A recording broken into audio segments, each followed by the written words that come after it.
Imagine a person whose entire life is guided by compassion, generosity, and an unshakable moral compass.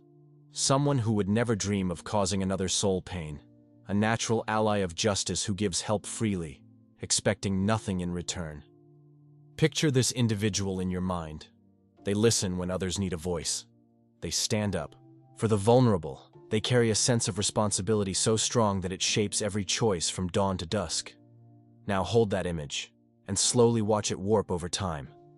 What if I told you that this very same person, under certain pressures and influences, can become capable of calculated cruelty, cold deception, destruction? How does someone traverse the seemingly impossible path from empathy to apathy, from integrity to betrayal? What hidden forces lie dormant within us, waiting for the right spark to ignite a radical transformation? Today, we embark on a journey to uncover the psychological and philosophical currents that govern human nature, exposing the imperceptible mechanisms that tug decent souls toward darkness. This isn't a dry academic exercise. It's a vital exploration because these dynamics aren't happening in some distant laboratory. They're happening right now, all around us. In our workplaces, our social circles, our online interactions, even in our families. You may be convinced that you're immune, firm in the belief that no external force could ever compromise your core values. Yet both history and controlled experiments reveal a far more unsettling truth. Under the right circumstances, almost anyone, regardless of how kind, how fair, how morally steadfast, can slip into actions once deemed unthinkable. Consider the seminal Stanford prison experiment led by psychologist Philip Zimbardo. Within days, those assigned as guards began to display behavior so callous and abusive that the experiment had to be aborted ahead of schedule. These were average people, students, friends, neighbors, who, once thrust into a system that encouraged dehumanization and blind obedience, abandoned their moral reservations. Similarly, Stanley Milgram's obedience studies in the 1960s revealed how easily authority can override personal conscience. Participants believed they were administering electric shocks to strangers, punishments for incorrect answers, simply because an experimenter in a white coat told them to continue. Many complied, saying, "I'm just following orders," laying bare a terrifying reality. Conscience yields when obedience exerts enough pressure. It starts with what psychologists call the slippery slope effect, a gradual erosion of moral boundaries through seemingly minor compromises. Picture someone faced with a difficult decision, perhaps bending a rule to achieve a worthy goal, or telling a harmless lie to protect a friend. That first transgression is rationalized. It's just this once. I have good reasons. No one will get hurt. Each rationalization becomes a stepping stone, lowering the barrier to the next, slightly more serious violation. Eventually, what was once unthinkable becomes merely the logical next move.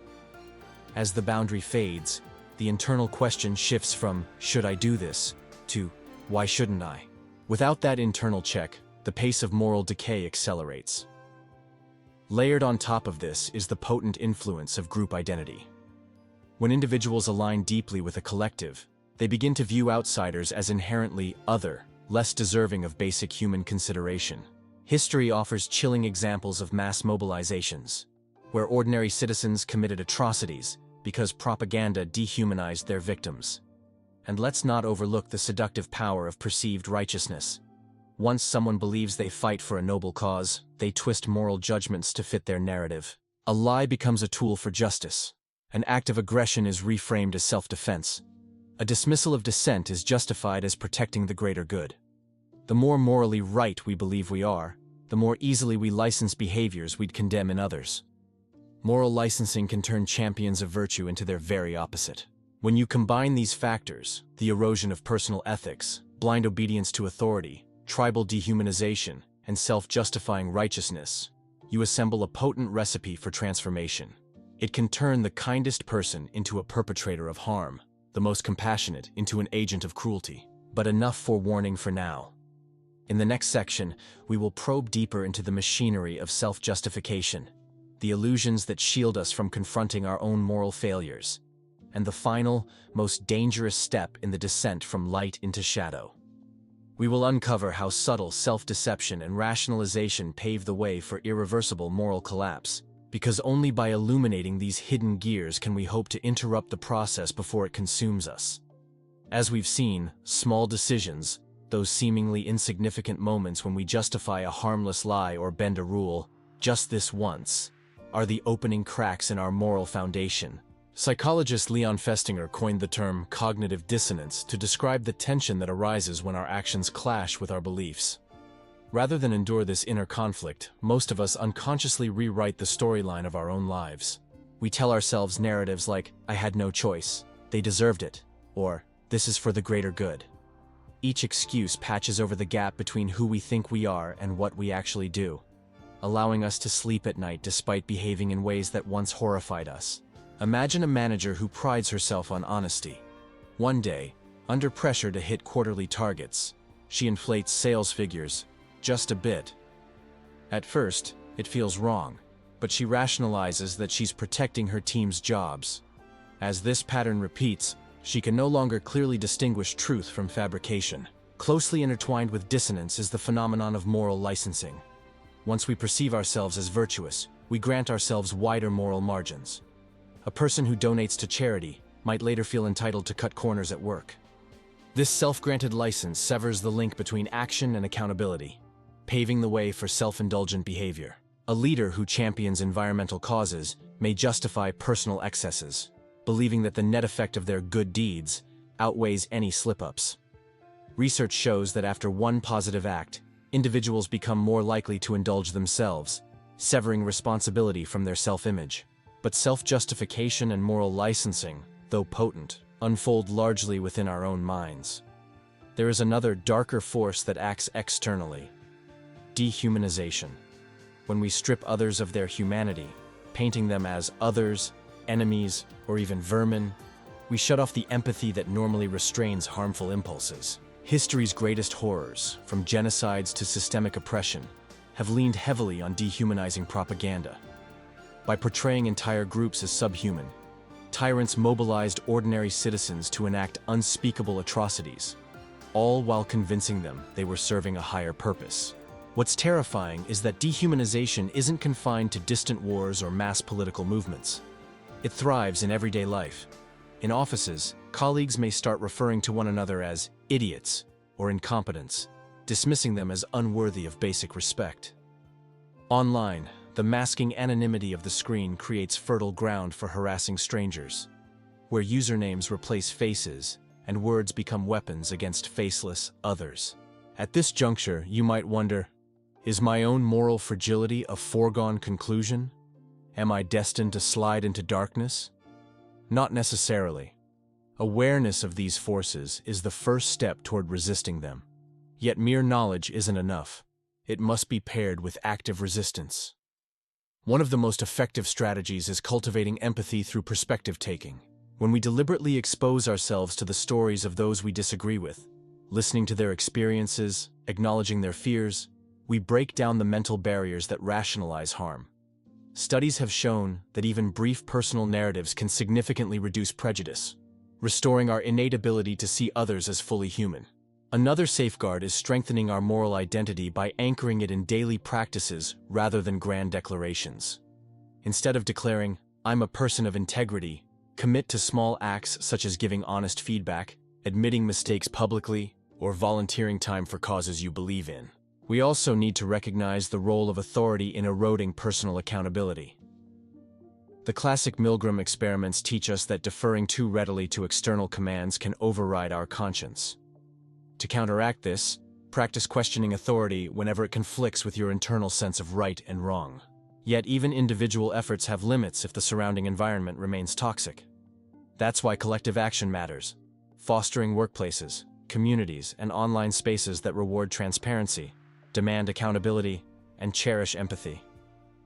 When organizational cultures tolerate minor ethical lapses, they set the stage for larger collapses. Conversely, cultures that openly discuss moral dilemmas, encourage dissenting voices, and enforce clear ethical standards can buffer individuals against creeping corruption. Finally, never underestimate the power of self-reflection. Set aside regular moments, daily or weekly, to honestly assess your choices. Ask yourself whether you have made any compromises you're justifying, whether you're treating everyone with the respect you expect for yourself, and which voices, inside your head or in your network, are shaping your beliefs right now. Honest answers to these questions can alert you to early warning signs before the slow drift toward darker behavior becomes irreversible. By now, you understand that the descent into monstrosity is rarely abrupt. It is a gradual unraveling, a tapestry of small betrayals, obedient acts, dehumanizing dismissals, and self-serving rationalizations woven together over time. Consider generous workplaces that offer open dialogue about ethical dilemmas, and recognize employees who speak up against questionable practices.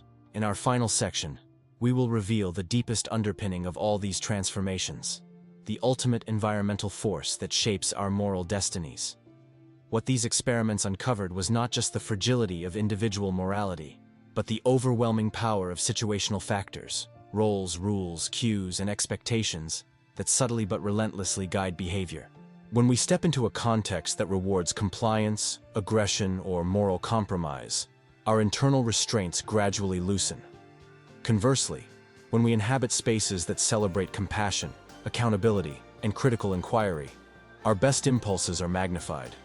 Consider generous workplaces that offer open dialogue about ethical dilemmas, and recognize employees who speak up against questionable practices. Because the environment is so powerful, the most effective long-term defense against moral decay lies in deliberately shaping our surroundings to reflect and reinforce our highest values. One way to start is by auditing the circle of people, groups, and media you engage with regularly, asking whether they challenge you to grow ethically. Then prune those influences that erode your standards and seek voices that model integrity. Another approach involves institutionalizing reflection through regular moral check-ins at work or with friends. Brief conversations sharing ethical dilemmas, and building collective accountability. Design empathy into your environments. Bring human stories into meetings and diversify your social media feed with perspectives you disagree with to counter echo chambers. Reward moral courage by making speaking up safer, protecting whistleblowers, commending integrity under pressure, and publicly thanking colleagues who uphold principles. Finally, set ethical defaults. Automated reminders like daily prompts to pause before reacting online or weekly reviews of your choices against core values, to keep moral awareness high. Most importantly, remember that choice remains ours. The environment sets the stage, but we decide how to play our part. Each time we consciously interrupt a pattern, refusing that harmless lie, questioning questionable orders, or reaching out to understand someone labeled as other, we exercise moral agency. These moments of resistance may seem small, but accumulated. They tip the balance toward light rather than shadow. As Alexander Solzhenitsyn warned, the line dividing good and evil cuts through the heart of every human being. Yet within that duality lies our power. At any moment, we can choose empathy over apathy, courage over conformity, and integrity over convenience. By shaping our environments, physical and social, to support those choices, we give our better selves a fighting chance. This is not a one-time effort, but a lifelong commitment. The forces of moral erosion will always lurk, waiting for small cracks to appear, and so too will opportunities for restoration, connection, and growth. When next you face uncertainty, pause and ask yourself what your environment rewards and what choice you will make. It is in those seemingly insignificant decisions that the fate of our character is forged. Thank you for joining me on this exploration. If you found these insights valuable, please subscribe, like, and leave a comment below. Your engagement helps spread awareness and strengthens our collective resolve to remain compassionate and true to our highest ideals.